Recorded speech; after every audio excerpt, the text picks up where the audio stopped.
शिवसेना पक्ष आणि धनुष्यबाण चिन्हाबाबत आज सुनावणी पार पडली आणि यावेळी ठाकरे सेनेचे वकील कपिल सिब्बल आणि कामत यांनी जोरदार युक्तिवाद केलाय।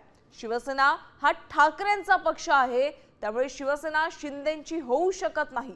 धनुष्यबाण चिन्ह आम्हाला देणार नसाल तर ते गोठवा अशी मागणी सिब्बल यांनी केलेली आहे। तर विधिमंडळ पक्ष आणि राजकीय पक्ष वेगळा असा युक्तिवाद देवदत्त कामत यांनी केला।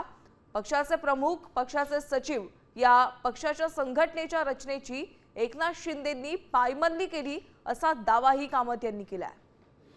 तर कोर्टामध्ये नेमका आज काय घडलेलं आहे आपण सविस्तरपणे ग्राफिकच्या माध्यमातून पाहूयात। शिवसेना हे नाव उद्धव ठाकरे यांच्याकडेच राहावं, शिंदे सेनेला धनुष्यबाण चिन्ह वापरता येणार नाही असा निर्णय द्यावा। शिंदे सेनेने चिन्हाचा वापर करून त्याचा फायदा घेतला, त्यांच्या बाजूनं कोणताही हक्क निर्माण होत नाही। धनुष्यबाण चिन्हाचा बेकायदेशीरपणे वापर केला गेला। चिन्ह त्यांना आणि आम्हाला असं दोघांनाही मिळत नसेल तर ते गोठवलं जावं। पक्षाचं शिवसेना नाव हे आमचंच आहे। ज्या गोष्टीचा लाभ घेण्याचा त्यांना मुळात अधिकारच नव्हता, त्यावरून ते कोणत्याही हक्काचा दावा करू शकत नाही।